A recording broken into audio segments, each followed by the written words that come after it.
విజయవాడలో అంతర్వలయ రహదారిని జాతీయ రహదారికి అనుసంధానం చేసే సమస్య మళ్లీ మొదటికొచ్చింది.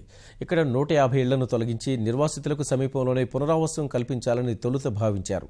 ఇప్పుడు ఏకంగా 500 ఇళ్లను తొలగించాలని అధికారులు చెప్పడం వల్ల స్థానికుల నుంచి తీవ్ర వ్యతిరేకత వ్యక్తమైంది.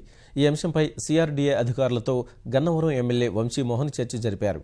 అక్కడ 500 ఇళ్లను తొలగించే బదులు రింగ్ రోడ్డు వద్ద ఉన్న ఇన్నోటెల్ హోటల్ను తొలగిస్తే సరిపోతుందన్న ప్రతిపాదనను వారి ముందుంచారు. ఇప్పటికే పైవంతెన పూర్తవడం వల్ల అలైన్మెంట్ మార్చడం కష్టమని అధికారులు వివరించినట్టు వంశీ చెప్పారు. అయితే అక్కడ కొంతమంది కూడా ఏమంటారంటే ఇన్నిళ్ళు తీసే బదులు ఆ ఒక్క హోటల్ తీసి వాళ్ళకే నష్టపరిహారం ఇస్తే పోతుంది కదా.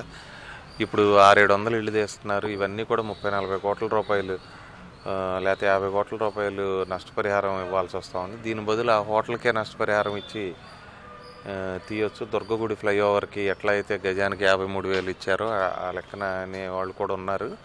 బట్ అక్కడ అలైన్మెంట్ యాంగిల్ కూడా చూడాలి. అంటే ఫ్లైఓవర్ కంప్లీట్ అయిపోయింది. ఫ్లైఓవర్ని అలైన్ చేయాల్సిన యాంగిల్ ఇప్పుడు వేరే ఇళ్ల మీదకు ఉంది కాబట్టి ఇళ్ళు తీయాల్సినటువంటి పరిస్థితి.